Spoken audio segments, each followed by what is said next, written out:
If I will describe Mr. Marcos in a few words, that would be, Ate Maui, do not trust a Marcos. Do not trust with your life. Do not trust with your wealth. Do not trust with your future. Do not trust with your collective political power. Dahil uhaw na uhaw ang mga Marcos na yan ng kapangyarihan ng taong bayan. Hindi yan aalis. So I'll take up from yung sinabi ni Maestro Kaado Paglinawan, yung giyera ni Marcos. 6 years akong nakakatrabaho ang mag-asawa. Nagtrabaho ako sa kanila na walang bayad kahit piso. Dahil naniwala ako na dinaya sila ni Smartmatic noong 2016. Doon sa pakikipagtrabaho ko sa kanila, nalaman ko, personal knowledge ko yan, na tinutulungan sila ng gobyerno ng China. Tinutulungan sila. Yung ambassador dito, yun ang point man ng Chinese government para tumulong sa kanila. So nagbuo si Lisa Marcos ng kumpanya na China-Philippine United Enterprise. Lahat ng mga incheck na papasok na negosyo dito sa Pilipinas, dadaan doon sa kanila at kikita sila ng komisyon. Tinulungan sila. Nung nanalo na, nga pala doon sa opisina ni Lisa Marcos, may Philippine flag ditong malaki, may Chinese flag dito sa kabila. Sa opisina yan ni Lisa Marcos. Dumadaan ako doon palagi. So, nung nanalo na, lumuhod agad si Marcos sa Estados Unidos. Kumbaga, sinaksak niya sa likod ang mga incheck na tumulong sa kanila sa 6 na taon. Kaya ayan, nagwala ang mga incheck. Galit na galit sa kanila dahil sobrang traidor ang mag-asawang ito. Kaya kung makita ninyo, mga kababayan, sa panahon ni President Duterte, walang barko ng Pilipinas na binunggo ng mga incheck. Di po ba? Walang naputulan ng daliri. Pero ngayon, bakit violente ang mga incheck sa atin?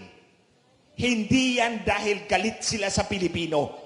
Personal na galit nila yan kay Marcos.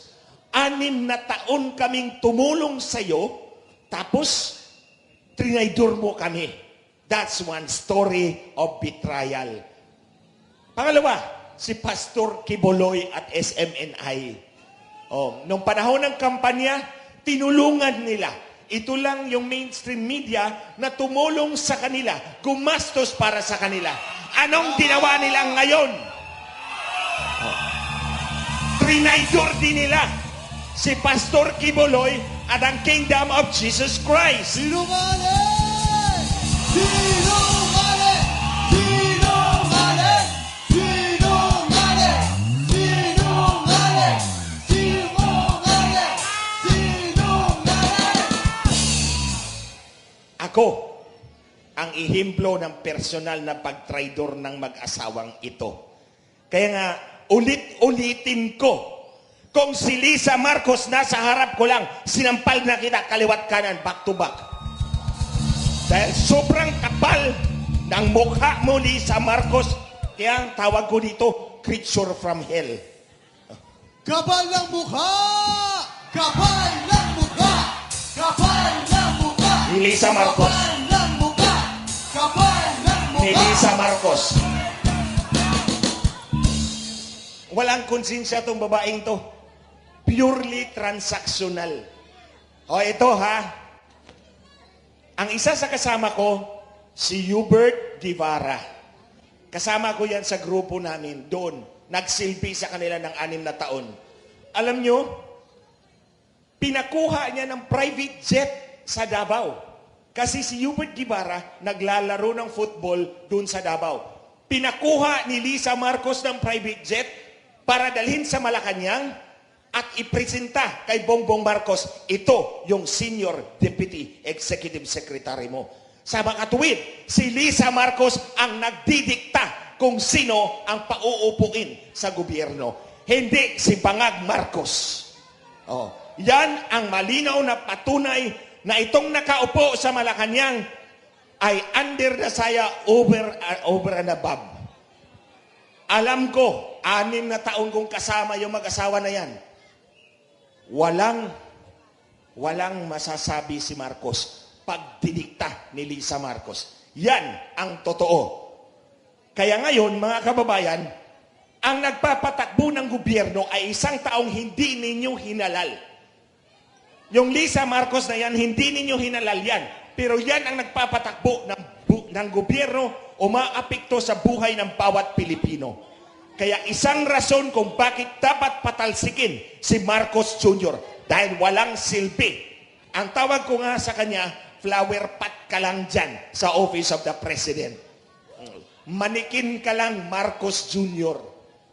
Kasi ang asawa mo naman ang totoong nagpapatakbo ng lahat ng bagay. Balik tayo kay Hubert Guevara. Wala pang 2 taon. Dinemote niya, tinapon sa SEC. Wala pa 1 buwan na heart attack bigla. You see? For me, that's another act of betrayal. Ako, binenta kay Smartmatic. Para dagdagan yung boto ni Marcos noong halalan. Kasi nga, si Inday Sara, expected na mataas ang boto. Yung 32 million ni Inday Sara, totoong boto niya yan. Walang manipulasyon yan. Ang kay Marcos, ulitin ko, 6 kaming technical na mga tao na nagpustahan doon sa headquarters. Pinakamataas na pusta namin, 24 million lang ang boto ni Marcos. Paglabas ng resulta, 31.8 million. So in other words, dinagdagan nila para dumikit kay Inday Sara. Kasi po, kung 32 million si Inday Sara at 24 million lang si Marcos, edi si Inday Sara ang titingalain nating leader, di po ba? Takot si Lisa Marcos na matanggal. Kasi balak na niyang manatili sa Malacanang. Ang hasawa muna niya ngayon, tapos sisirain nila si Inday Sara para isingit si Tambahudas, tapos sa 2034 ang anak na naman niya ang magpresidente. Papayag ba kayo na 18 taon si Lisa Marcos mag-ahari-harian sa ating lahat? Marcos resign! Marcos resign! Marcos resign! Marcos resign! Marcos resign! Marcos resign! Marcos resign!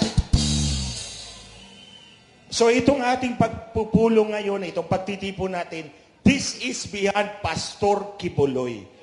This is beyond kay OJC.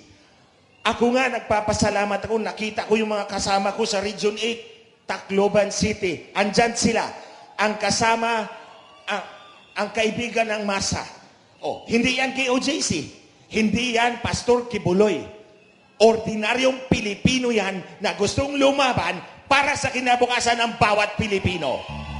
Yan. That's the reason why we are here. I am not here. I am here dahil may issue tayo kay Marcos. Totoong issue na apektado ang lahat ng Pilipino. Una, minanipula ni Marcos ang kanyang eleksyon. Pakikipagkonsabahan, nasa affidavit ko yan ha, sinumpa ang salaysay yan.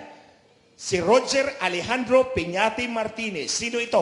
Presidente ng Smartmatic. Anong nangyari? Kinasuhan sa Florida ng bribery, violation of the Foreign Corrupt Practices Act. 25 years ang kulong niyan. Ang kakunsaba ni Lisa Marcos kinasuhan ngayon sa Amerika. Ngayon, mamanipulahin nila. Balak nilang tanggalin si Inday Sara. Huwag tayong pumayag na i-impeach nila si Inday Sara. Ngayon pa lang, maninindigan tayo. Inday Sara Duterte! Inday Sara Duterte! Inday Sara Duterte! Again, this is also beyond Inday Sara. Tandaan ninyo mga kababayan, Si Inday Sara lang ang tanging lehitimong hinalal ng taong bayan.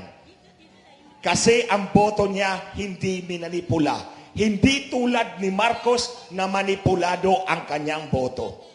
Kaya we have to rally behind the true leader of this country. Si Marcos, impostor lang yan. Oh. Kaya nga hinahamon ko itong mag-asawa, sobrang kapal ng mukha ng mga bangag na ito. Yung lalaki, national drug addict. Yung babae, national drug pusher. Oh. At pinapakita ko sa inyo na hindi ako takot tawaging drug addict at drug pusher si Marcos Jr. at si Lisa Marcos. At hinahamon ko itong dalawang mag-asawang ang kapal ng mukha. Kasuhan niyo ako doon sa sinabi kong minanipula ninyo ang inyong eleksyon. Sige. Hinamon ko na itong mag-asawa nung Lunes pa. Hindi naman ako kinasukan. Pinapadisbar nila ako. Pinapatanggalan nila ako ng lisensya bilang abogado. 3 na po yung disbarment ko, may pang-4 pa. Yung 3, nauna nung nagsalita ako sa Maisog Rally. Yung pang-4 dahil sasampalin ko raw si Lisa Marcos. So sabi ko kay Lisa Marcos, sige, pag sinagot ko yung pang-4, idetalye ko doon kung paano mo minanipula ang Korte Suprema. Sige. At ito, ang kakontsabo ni Lisa Marcos, bago to. Ang kakontsabo ni Lisa Marcos na manipulahin ang Korte Suprema ay si Justice Lucas Bersamin, yung Executive Secretary ni Marcos. Ngayon ko pa lang yan pinangalanan para palapit na tayo dyan. Si Chief Justice Lucas Bersamin, ang Chief Justice ng Korte Suprema, si Lisa Marcos ang kakontsaba on the other hand, para manipulahin ang desisyon ng Korte Suprema at paupuin si Marcos bilang Vice President doon sa protesta niya. Sige, subukan mo, Lisa Marcos. Ididetalye ko yan at malalaman yan ng buong sambayan ng Pilipino kung gaano ka kagarapal at gaano ka kauhaw sa kapangyarihan. Natalo na ngayong asawa mo, minamanipula mo pa na makaupo. Yan ang totoo. Siyempre, alam ko yun dahil ako ang inutusan niya. So, I'm right in the center of it all. Ang problema lang ni Marcos, hindi niya ako kayang bayaran at hindi niya ako kayang takutin. Tandaan niyo mga kababayan, lahat ng taong may puso, may kaba. So wag mo akong takot-takutin dahil may puso ka rin at may kaba ka rin.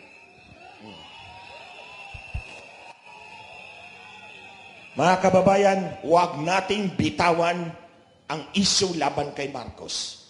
Minanipula ang eleksyon, bangag ang mag-asawa, ayaw natin na drug addict ang mangungulo sa atin. Gusto nyo ba yan? Kung drug addict ang nasa Malacanang, ano na lang kaya mangyayari sa ating mga kabataan? Sa inyo at sa akin. Anong kinabukasan meron tayo kung pangunguluhan tayo ng mga walang matino na utak?